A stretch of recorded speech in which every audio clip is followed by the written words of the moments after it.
Palapakan po natin ang Panginoon. Praise God. Open your Bible if you would in the book of Titus chapter 2, verse 11 to 15. We're going to continue our lesson in the book of Titus.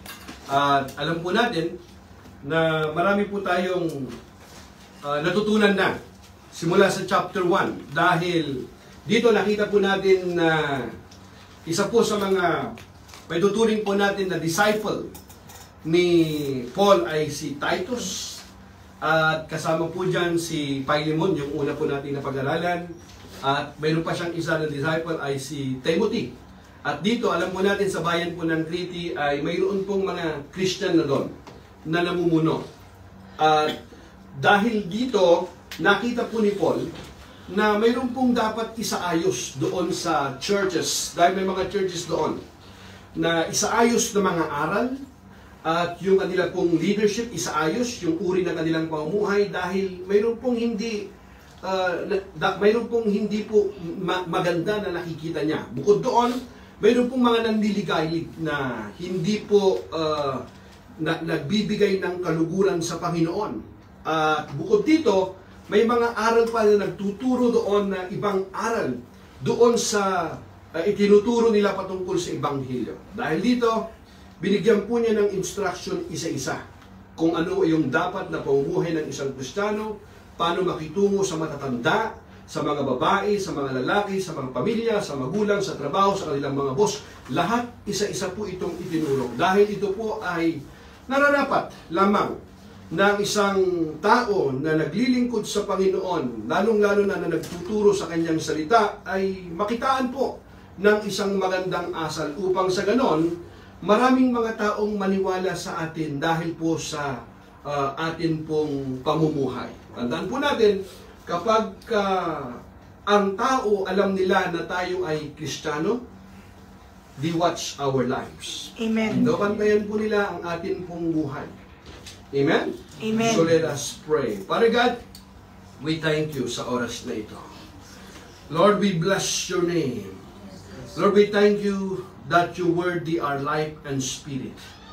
Use your servant today. As I'm going to preach your word today, give me honest conviction, clear speech, so that I may preach your word with power and boldness, without compromise, to bring glory and honor to your name alone. In Jesus' name. Amen and amen. Palapakan po natin ang Panginoon. Here, makikita po natin, dito sa verse 11 pa lamang, sinasabi po rito, na ganito po ang pagkakasabi, for the grace of God, sabi, for the grace of God has been revealed, bringing salvation to all people. Sapagkat nahayag na ang kagandaang loob ng Diyos, nagdudulot ng kaligtasan sa lahat ng tao. Pansinin po ninyo ha, nagdudulot ng kaligtasan sa lahat ng tao. Hindi paligtas lahat ng tao. Pero yung kagandaang loob, yung grace ng Panginoon, nagdudulot po siya ng kaligtasan sa lahat ng tao sapagkat nahayag na ang kagandaang loob ng Diyos na nagdudulot ng kaligtasan sa lahat ng tao. So, ibig sabihin, ino-offer po ito sa lahat ng tao. Yung grace po ng Panginoon. Ano ba yung grace ng Panginoon? Yung biyaya ng Panginoon, the unmerited favor ng Panginoon.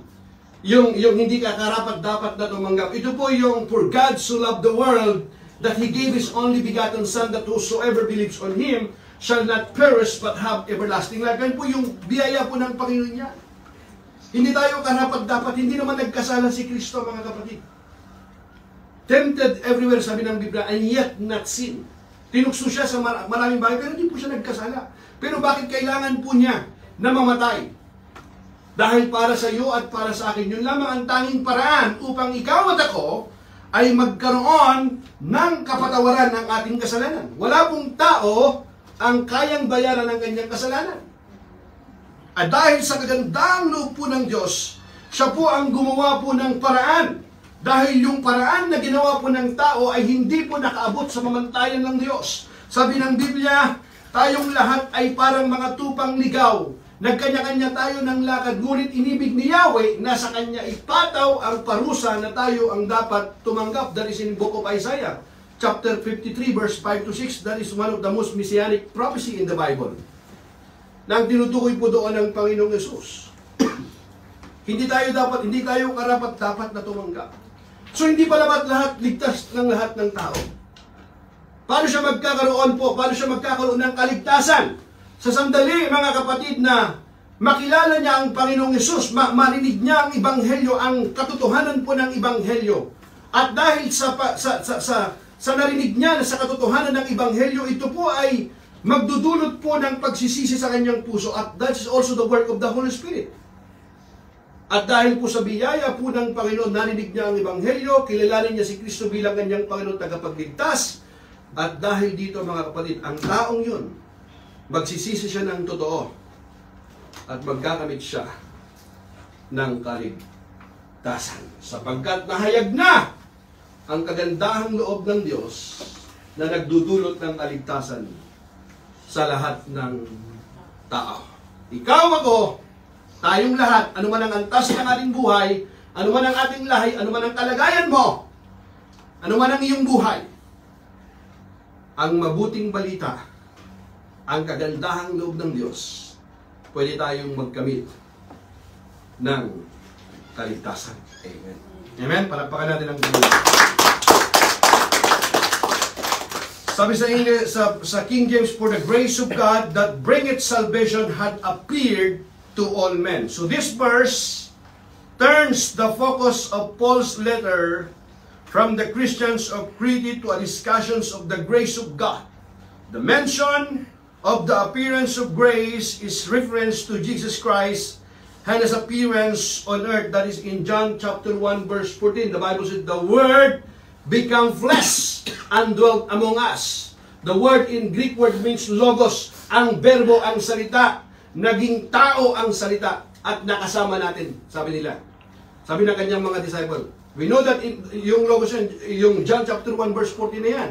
Because in the beginning ng verse 1 to 3, in the beginning was the Word, and the Word was with God, and the Word was God. He was in the beginning with God. All things were made through Him, and without Him nothing was made that was made. The mention of the appearance of grace is a reference to Jesus Christ and His appearance on earth, as in John chapter 1 verse 14.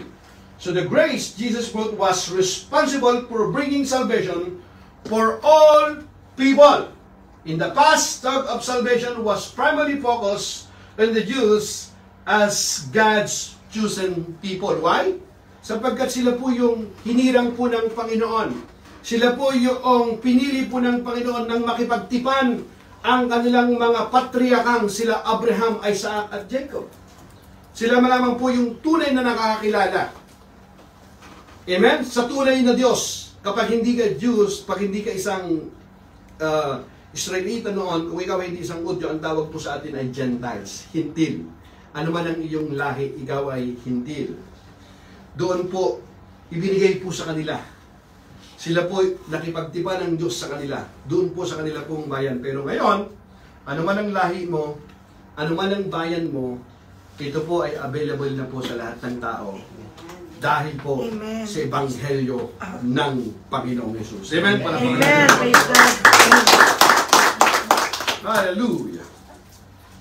So here, bringing salvation for all people. In the past, talk of salvation was primarily focused on the Jews as God's chosen people. However, with the coming of Jesus, the message of salvation was spreading to Jews and Gentiles. This concept is especially important in this letter since Titus was a Gentile. Remember that Titus is a Gentile? Titus was a Gentile and led churches on Crete, a Gentile territory. So Paul develops this theme of human unity elsewhere in his writing. Para po magkaroon po ng pagkakaisa, hindi po divide. Hindi po sila divided. Para magkaroon din ng pagkakaisa. He wrote that being Jewish or Gentile, free or slave, male or female was irrelevant. All are equal in Jesus. Paul says again that the race and ethnicity are meaningless in terms of our relationship to Christ Jesus. Amen? Amen. Hallelujah! Purihin ang Panginoon. Kita niyo po yung biyaya po ng Panginoon. Yung ipinagkaloob po niya sa atin. Maliwanag na po ba na naintindihan na po ba natin, naunawaan na po ba natin ang kaligtasan? Sapagkat, sabi niya, napakita ang biyaya ng Diyos na may dalang kaligtasan sa lahat ng tao. Balikan mo nga yun sa Tagalog, sabi niya, sa verse 11, sapagkat nahayag na, hindi mo pa lang siya ipapahayag, nahayag na. Ibig sabihin, yung Ebanghelyo, hindi po yun nababago. The same message. Yung mga disciple po ng Panginoon, mayroon po silang, nagkakaisa po yung message nila. In fact, the message is, the apostles' doctrine is consisted only in 3 parts. And they shake the world with upside down. Nakita natin with signs and wonders and miracles. Ano yung mensahe nila? Consisted in 3 parts. That Jesus was the Christ. Number 2, that salvation by faith in His name. And number 3, ano po? That Jesus was the Christ. Number 2, that salvation by faith in His name. Jesus was the Christ. Ibig sabihin, yung Kristo, yung tagapagligtas po. Yun yung message nila, umiikot lang. Pero makita po natin, maraming mga taong naliligtas tumanggap ng kanila pong mensahe. So, ang kaligtasan, mga kapatid, para clear, hindi po ito magagawa ng ating mabubuting gawa. Hindi po ito nagagawa ng ating pong relihiyon. Mabuti po ang relihiyon para ito ang maging daan upang mailapit ka sa Diyos na buhay. Para makilala mo ang Panginoon. Mabuti po yan.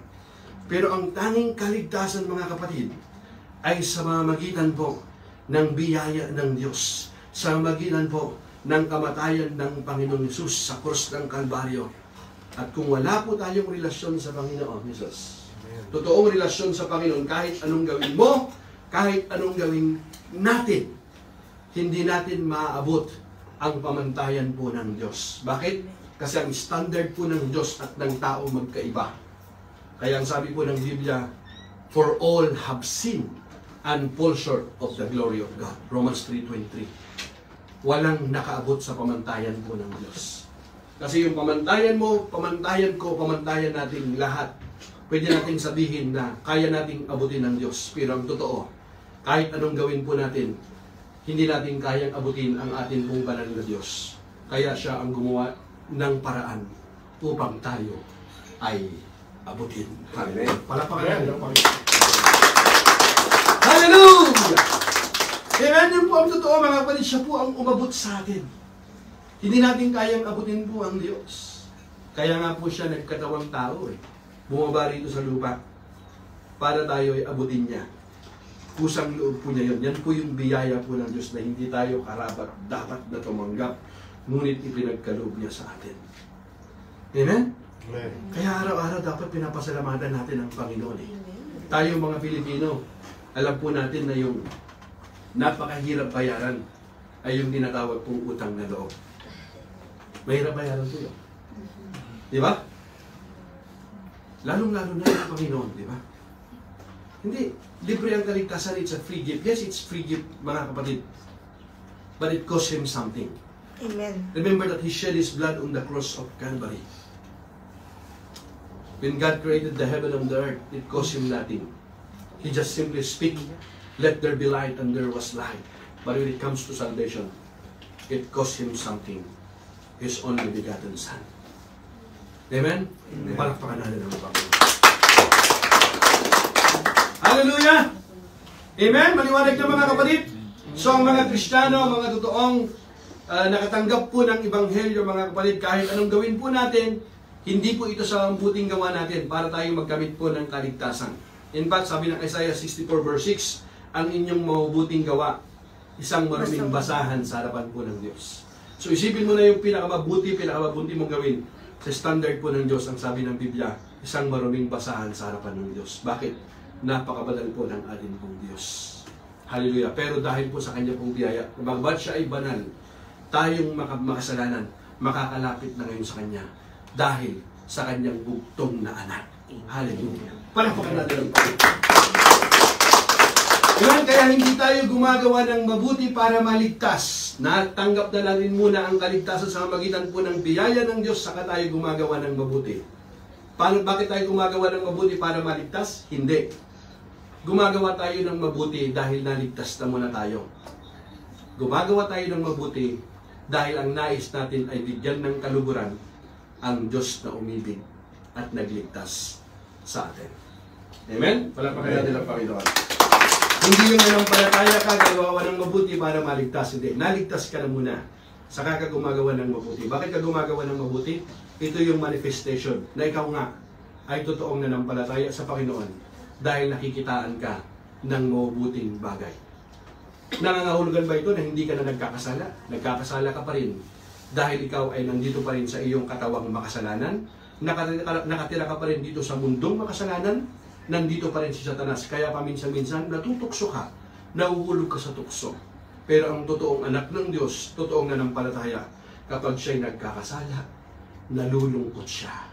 Kaya agad-agad humihingi po siya ng tawad. Bakit siya humihingi ng tawad? Sapagkat nakukunbik siya ng Holy Spirit. Sapagkat ang talagang nais niya ay bigyan ng kaluguran ang Diyos na umibig sa kanya. Kaya hindi po siya nag-i-enjoy sa kasalanan, kundi nalulungkot siya. Sapagkat ang talagang nais ng tao, ng anak ng Diyos na kumilala sa kanya, bigyan ng kaluguran ng Diyos na umibig sa kanya. Amen? Amen. Palakpakan natin ang Panginoon. Simple and plain. Amen? Verse 2. Sabi niya, and we are instructed to turn from godless living and sinful pleasures. We should live in this evil world with wisdom, righteousness, and devotion to God. Why? Bakit kailangan po nating gamitin yung wisdom? The Bible says wisdom is the principal thing. Therefore, get wisdom in all you're getting, get understanding. Why? Kasi kung wala po yung wisdom po ng Panginoon, na hindi po natin natanggap yung wisdom po ng Panginoon, yung wisdom ng mundong ito ang magtuturo sa atin. At we know, yung wisdom po ng mundong ito ay foolishness sa Panginoon. Bakit? Kasi yung alam po ng wisdom ng mundong ito minsan ay ay hindi po nagbibigay ng kaluguran sa Panginoon. Kaya ang sabi ng Biblia, the fear of the Lord is the beginning of wisdom. Doon pa lang mag-uumpisa. And Isaiah chapter 4 verse 6, the Bible says, my people are destroyed for lack of wisdom. Not lack of money, not lack of education, lack of wisdom where? In the Word of God. Para hindi ka maninlang, hindi ka madaya. Ito yung mensahe na itinuro ni Paul kay Titus. Kasi marami pong mga nadaya doon. Bagamat sila po'y nagsisimba, bagamat sila'y naglilingkod sa Panginoon, pero marami pong mga nadaya. Nakita po natin, marami pong mga nalinlang. Bakit? Hindi kasi nila nasumpungan ang katotohanan ng totoong aral ng Ebanghelyo. Hallelujah. And we are instructed to turn from godless living and sinful pleasures. We should live in this evil world with wisdom. Tinawag niya ito evil world. Bakit niya tinawag evil world? Why? We know in 2 Corinthians chapter 4 verse 4. The God of this world has blinded the mind of unbelievers. Who is the God of this world? Satan. Blinded the minds of unbelievers so that they cannot see the gospel, the light of the gospel, yung Ebanghelyo. Kaya binubulag sila na Satanas Kaya yung tao, di ba, nakapokus lamang sa mga bagay sa mundong ito. Hindi nila pinag-uukulan ng panahon yung buhay na darating, yung buhay na walang hanggan. Kung talagay tayo naniniwala na mayroong buhay na walang hanggan, kung paano natin pinaghahandaan ang buhay natin sa mundong ito, hindi ba higit na pinaghahandaan natin ang buhay na walang hanggan? Kung talagang naniniwala tayo sa Diyos, kung talagang naniniwala tayo na may buhay na walang hanggan, bakit mas maraming tao ang nag-uukol ng panahon sa mga bagay na inuupar ng mundong ito na pansamantala lamang? Ano po ang ginagawa po natin sa ating panahon na pinagkaloob ng Diyos sa bawat isa sa atin? Oras at araw, pagdating ng panahon, hindi itatanong sa iyo ng Panginoon kung ano ang tinapos mo. Lalong-lalong hindi itatanong sa iyo ng Panginoon kung magkano ang naipon mo, kung gaano karami ang iyong titulo, dahil pagdating ng panahon, 4 na kudrado ka lamang. Wala kang madadala. Hubad tayong dumating sa mundong ito, sabi ng Biblia.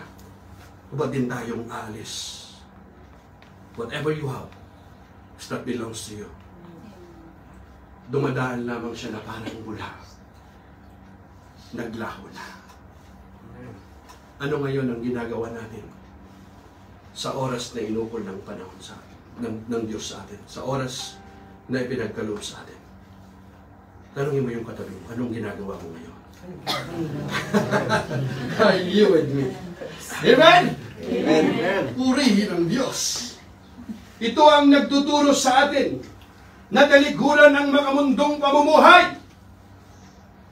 Alin? Yung Ebanghelyo. Alin? Yung Gospel ng Panginoon. Ito yung nagtuturo sa atin. Pero ayaw nating basahin yung love letter ng Panginoon. Hindi tayo nag-uukol ng panahon. Hindi ba't higit na pinag-uukulan ng mga tao ang mga bagay sa mundong ito? Higit minsan sa salita ng Diyos. Bagamat ito'y luma, kapatid, 1,000 taon nang nakakaraan, patuloy itong nagbabago ng buhay ng tao. Amen. Sa sandaling marinig nila ang katotohanan ng aral ng Ebanghelyo, ano man ang buhay ng tao, sira-sira. Sa sandaling ma-encounter niya, masumpungan niya ang Panginoon, his life will never be the same again. Amen. Para pakalahan. Ito ang nagtuturo sa atin na talikuran ng makamundong pamumuhay at damdaming makalaman. Ang daming mga entertainment na inuupor ng mundong ito, lalong-lalo na sa panahon ngayon. Ang tao noon, para magkasala siya, kailangan niyang umalis ng bahay. Ang tao ngayon, kahit nasa loob siya ng bahay, pwede nang magkasala. Sa kapirasong gadget niya, pwede niyang makita, gawin ang mga bagay na hindi nagbibigay ng kaluguran sa kanya. Pag hindi ka naging master nitong maliit na pirasong ito, baka siya yung maging master mo. At papansin mo, ikaw na yung servant. Amen. Be careful. This is small gadget. Don't underestimate it. Kasi malaki ang nagagawa niya. Marami nang nasirang pamilya sa maliit na gadget na ito. Hindi naman nangangahulugan na evil ang gadget na ito. Marami rin mga bagay na naitutulong ito para mas mapabilis ang komunikasyon. Lalong-lalo na sa mga mahal sa buhay na napalayo.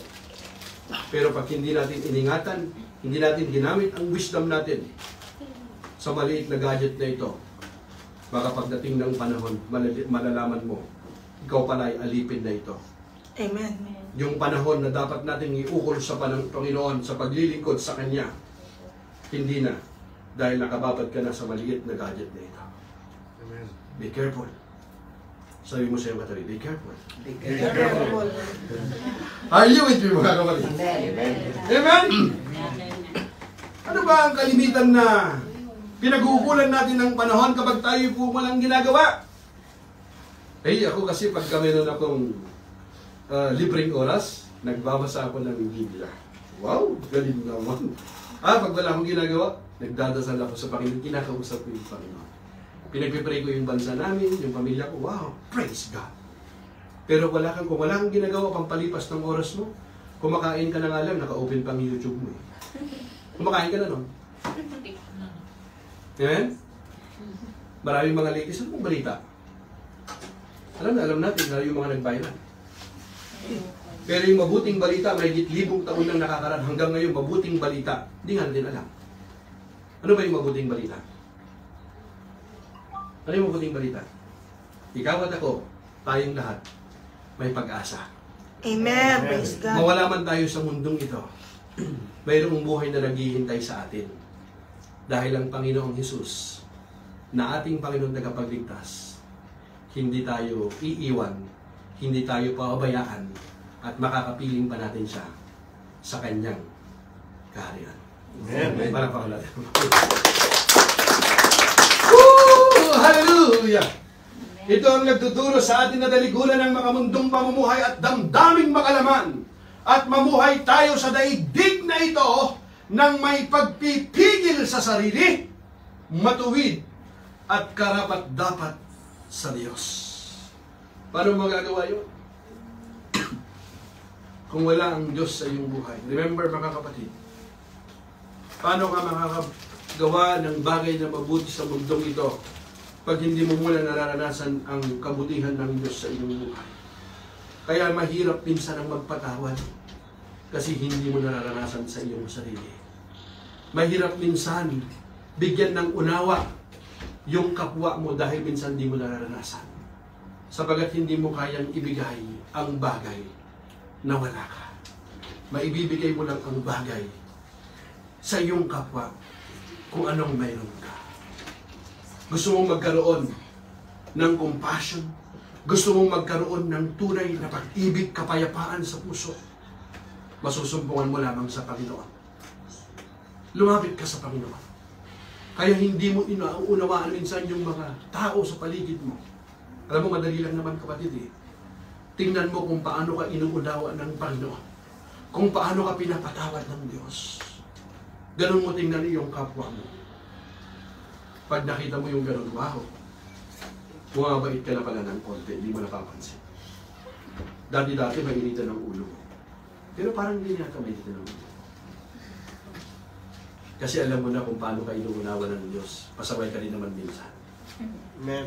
Alam mo yung katabi mo? Pasaway ka ba minsan? Pasaway ka ba? Pasaway ka ba? Uy, sabi na rin, good boy ito, good girl ito, ha? Pasaway ka pa sa. Di ba? Dati-dati nung hindi pa natin nararanasan yung pag-ibig ng Diyos sa ating buhay, dati ang init-init ng ulo mo. Ngayon nga parang hindi mo na makilala yung sarili mo. Parang hindi na ako katulad ng dati. Ako kasi dati kapag meron ako nasabihan na ganito, nag-iinit ng ulo ko ngayon eh. Pero hindi ko alam. Alam mo kung bakit? Kumikilos na kasi yung Holy Spirit sa iyong buhay ngayon. Tingnan mo yung katabi mo, kumikilos na yung Banal na Espiritu sa kanyang buhay. Amen? Kita mo yung kanyang mukha, dating laging nakasimangot, nakangiti na ngayon. Amen? Hallelujah? Amen. Amen? Simulan ko tayo, I'm still alive! I'm still alive! Praise ng Diyos. Amen? Praise God. Teaching us that denying ungodliness and worldly lust, we should live soberly, righteously, and godly in this present world. In this present world. Tandaan mo mga kapatid, kailan ka ba mamumuhay ng mga bagay na karapat-dapat sa Panginoon? Kailan ba tayo mamumuhay ng mga bagay na nagbibigay ng kaluguran sa Panginoon? Kailan? Sabihin natin, sa kanilang hindi pa ako ready. Mga kapatid, maiksi lamang ang buhay. Habang ang ating pong dugo ay nananalaytay pa sa ating ugat. Habang malakas ka pa. Amen. Habang kaya mo pang maglingkod sa Panginoon, maglingkod ka na. Kasi pagdating ng panahon, kahit gustuhin mo na, baka hindi mo na magawa. Kung kailan ka hinihipo ng Panginoon, kung kailan ang kanyang Espiritu Santo ay kumikilos sa ating puso, doon tayo mag-response. Amen? Amen. Kasi baka maya, it's too late na. Hindi laging dumarating yan, opportunity na yan eh. Sometimes that's not once. And if you do not grab that opportunity, you miss that opportunity, wala na. Lumampas na, dumaan lang. Amen? Amen. Kaya, habang maaga pa, na-realize natin na mabuti, gawin na natin yung mga bagay na nakalulugod sa Panginoon at hindi mo pagsisisihan. Amen. Sapagkat sa presensya ng Panginoon, may kapayapaan, may kagalakan. Bagamat may pagsubok, may problema, ang kagandahan, hindi ka nag-iisa. Kasama mo ang Diyos. Amen? Palapakan namin ang Panginoon. The grace of God mentioned in verse 11 brings salvation as well as change actions. Two main areas are presented here in verse 12. First, God's grace is involved in teaching us to turn away from worldly, unrestrained, godless behaviors. The Greek of this verse uses two words with similar meanings. One is translated as ungodliness or godlessness. Isa lang pa rin ang kahulugan yan. The other as worldly passions or worldly lusts. Ungodliness is simply anything which contradicts God's will or His nature. Yung mga bagay na hindi nagbibigay po ng kaluguran sa Panginoon, yan po ay ungodliness. Yan ay mga bagay na hindi po nag-uukol, nagbibigay ng kaluguran sa Panginoon. God's grace helps believers in Christ to reject ungodly living. In addition, it helps us rejects sinful desires. God's grace trains us or teaches us to avoid behaviors that are sinful. Yung totoong nakaranas po ng biyaya po ng Panginoon, hindi po niya inaabuso yung biyaya na napagkaloob sa kanya ng Panginoon, kundi na-appreciate niya yon. Kaya na nagkakaroon po ng pagbabago sa kanyang buhay dahil naranasan niya yung biyaya ng Diyos. Amen. Amen. Palakpakan natin ang Panginoon. The second major point within verse 12 involves living with self-control, morality, and godliness. Self-control is an idea frequently mentioned in Paul's letter to Titus. Titus chapter 2 and even Titus chapter verse 12. It emphasizes the importance of a disciplined life. Disciplined life. Hindi ka basta-basta nahuhulog sa tukso. Hindi ka basta-basta nagko-compromise. Hindi ka basta-basta pinag-iisipan mo yung mga bagay na bago mo sabihin yung isang bagay, bago mo gawin yung isang bagay, bago ka sumapa sa isang lugar, pinag-iisipan mong mabuti, ipinapanalangin mo sa Panginoon, na ang sinasabi mo, Panginoon, yung gagawin kong ito, magbibigay ba ito ng kaluguran sa iyo? Amen? Hindi yun kapag naimbita ka, nayaya ka, sama ka ng sama, tira ka ng tira, larga ka ng larga. Hindi mo alam, nadaya ka na pala. Amen? Amen. Now, this attitude was in sharp contrast to the lazy, self-focused lifestyle of many people in Crete. The Greek dikaios is translated as righteously or upright, and literally means proper or right.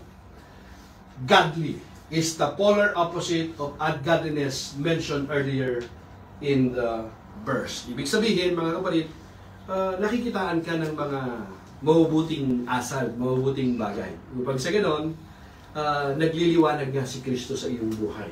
Amen? Kapag ikaw ay napapasama doon sa mga unbeliever, kasi ito yung kailangan niyang maipakita, ito yung tinuturo niya kasi doon sa lugar ng Crete, alam po natin doon na maraming mga compromise, maraming mga disorder na dapat isaayos. Kaya ito yung mga aral na itinuturo niya. Amen? Now, verse 13, hanggang 15 lang ito. Looking for that blessed hope and the glorious appearing of the great God and our Savior, Jesus Christ. Ibig sabihin, meron kang inaasahan. Hallelujah. Blessed hope. Hallelujah. Meron kang inaasahan na yung pag-asa mo na ito ay hindi yung hopeless ka, kundi meron kang pag-asa na yung pag-asa na inaasahan mo sa Panginoon ay tiyak na hindi ka mabibigo sapagkat ang nangako ay tapat na Diyos, na kahit sabi ng Biblia hindi tayo tapat, siya ay nananatiling tapat. And here, sabi niya, nahintayin yaong mapalad na pag-asa at ang pagpapakita ng kalalwatian ng ating dakilang Diyos at tagapagligtas na si Jesucristo. Ibig sabihin, ano man yung pagtitiis natin, hirap natin sa pagtitingkod, sa pangaral, magtiis ka lamang sa iyong pamumuhay. Dahil mayroon kang inaasahan. Hallelujah. Inaasahan mo na ang Panginoong Hesus, ang ating Diyos na buhay, yung blessed hope, yung kalalwatian ng Diyos, ng ating dakilang Diyos. Hallelujah. Verse 11 began the discussions on the grace of God, which continues until the end of chapter 2. Verse 13 refers to believers looking forward to a blessed hope. This hope is the appearance of the glory of Christ. The New Testament mentioned various appearings of Jesus. He appeared on earth as a human, and Jesus also appeared alive after His resurrection. There will also be a future appearing mentioned in this verse, as well as 1 Timothy chapter 6 verse 14, 2 Timothy chapter 4 verse 1, and 2 Timothy chapter 4 verse 2. This future event is the one referred to as the blessed hope, a phrase the New Testament uses only here. This appearing will be of the glory indicating the coming of Jesus in power. Pagdating po ng Panginoon, hindi tayo may iwan. Makakapiling natin siya, makakasama natin siya. Di ba napakaganda na sa pagdating ng Panginoon, nasumpungan ka, na naglilingkod ka. Hindi ka nasumpungan sa kangkungan, kundi nasumpungan ka na ginagawa mo yung bagay na nakalulugod sa Panginoon. Amen. Baka masumpungan ka ng Panginoon, nandun ka sa tungitan. Sa pagdating ng Panginoon, na imbes na ikaw ay nasa Friday ngayon or Sunday ngayon, nasa worship service ka, Nandun ka, nagtitok-tiktok ka, tiktok ka, ganon-ganon ka. Wala na, tiktok-tiktok ka, naiwan ka ngayon. Pagdating ng panahon sa katitik-tiktok mo, ikaw naman yung tutok-tok-tok-tok. Sabi ng Biblia, wala na. Sarado ng pinto. Kapag sinara ng Panginoon ng pinto, walang makapagbubukas din naman. It's too late. Pero kapag binuksan ng Panginoon, maluwag pa ang pintuan na yon. Pumasok ka na at iniimbita ka ng Panginoon. Kasi kapag naisara na ang pinto, katulad ng panahon ni Noah, napakaraming taon siyang nangaral na upang magsisi ang mga tao, pinagtatawanan lamang sa ayaw siyang pakinggan. Pero pagdating ng panahon ng sinabi ng Diyos kay, sabi ng Biblia, pumasok na kayo.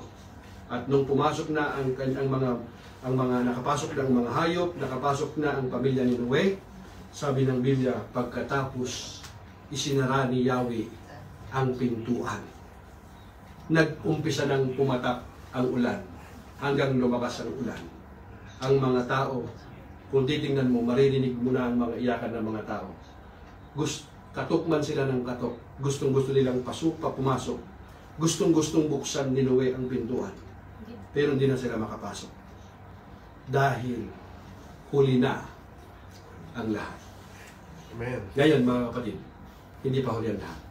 Amen. Tinatawag ka ng Panginoon. Amen. Ito na yung tamang panahon para magsisi ka, lumapit ka sa Panginoon, maglingkod sa Panginoon. Dahil mayroon tayong inaasahan, makakapiling natin ang Diyos. Para pagkalatan ng Panginoon. Oh, hallelujah! Jesus is called our great God. A reminder that Paul and Titus were fellow believers and that Jesus is divine. Jesus is also called both Savior, Redeemer, and Christ.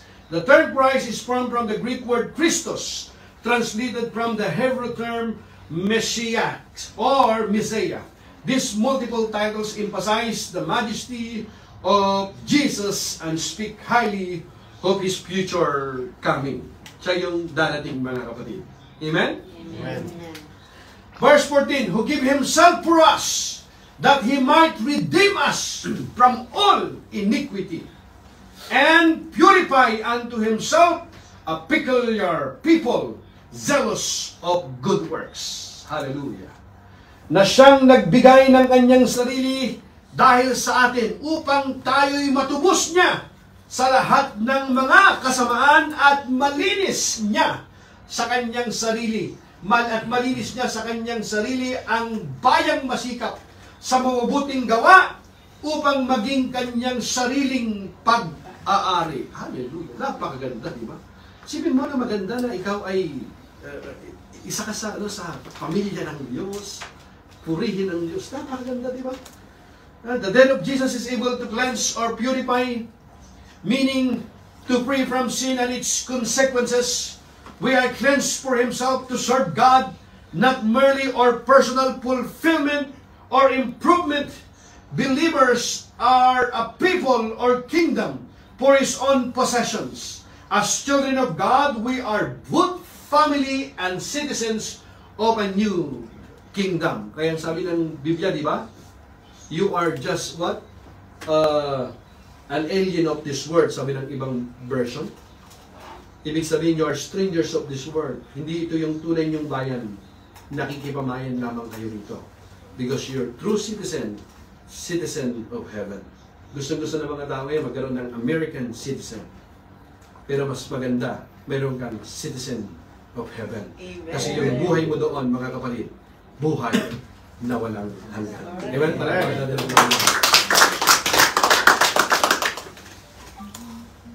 Because we have been freed from sin and its power, we have a zeal or passion to do good works. This reflects Ephesians chapter 2 verse 8 to 9, which speaks of salvation being by grace, through faith, apart from works. Ephesians chapter 2 verse 10 also states that we are created by Jesus for good works. Hallelujah. Amen? Verse 15, last verse. These things speak and exhort and rebuke with all authority.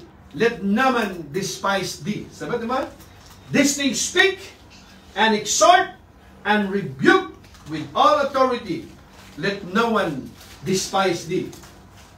Ang mga bagay na ito ay iyong salitain at iaral at isaway ng buong kapangyarihan, sinuman ay huwag humamak sa iyo. Hallelujah. Ibig sabihin, handa ka na manindigan sa katotohanan ng Ebanghelyo. Ikaw man ay kontrahin, ikaw man ay awayin, manindigan ka sa katotohanan ng aral ng Ebanghelyo.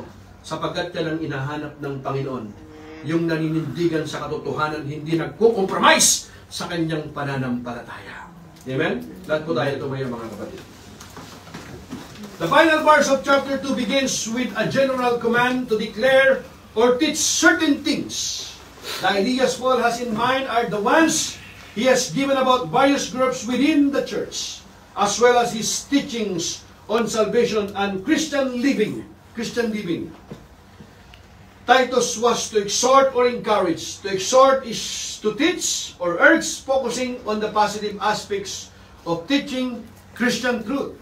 Exhortation was often used as another word for preaching. John the Baptist exhorted people when he preached the good news. Paul exhorted people when he preached at Pentecost. Exhortation is even called as a spiritual gift. In Romans chapter 12, verse 8, to rebuke or correct focuses on the negative aspect of defending truth against false teachers and speaking against sin. Titus had been commissioned by Paul for his leadership position and was to follow Paul's commands with all authority. Titus had been commanded by an apostle and was not to let false teachers or his own insecurities keep him from fulfilling his important calling to the people of Crete. Kahit yung mga namumuno doon, yung kanya pong mga ilalagay na mamumuno ng mga bayan, sa mga bayan-bayan, sa mga preacher na ilalagay niya, yung mga mag-i-exhort doon, piliin niyang mabuti doon.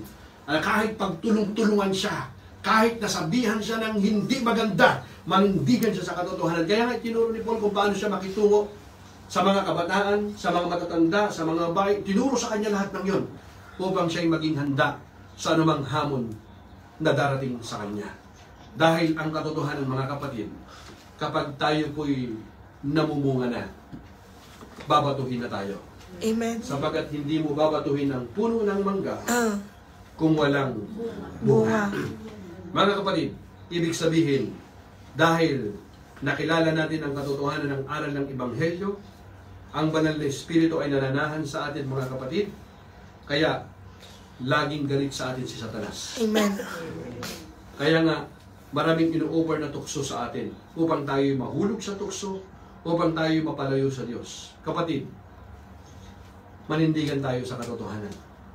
Kahit yung mga maliliit na mga bagay, mga kapatid, don't underestimate it. Use wisdom. Ask God for wisdom. Upang sa ganon, mapagtagumpayan natin ang bawat tukso, lahat ng hamon, bawat hamon sa buhay na ito. At kapag kasama natin ang Diyos, walang bagay na hindi natin mapagtatagumpayan. Palakpakan natin ang Panginoon. Hallelujah! Dito mga kapatid, maraming pong salamat sa inyong pong pagsama at i-share niyo po rin po ito upang maging daluyan din tayo ng pagpapala. Sumayin niyo po ang pagpapala ng Panginoon. Amen. See you next Friday, Lord willing.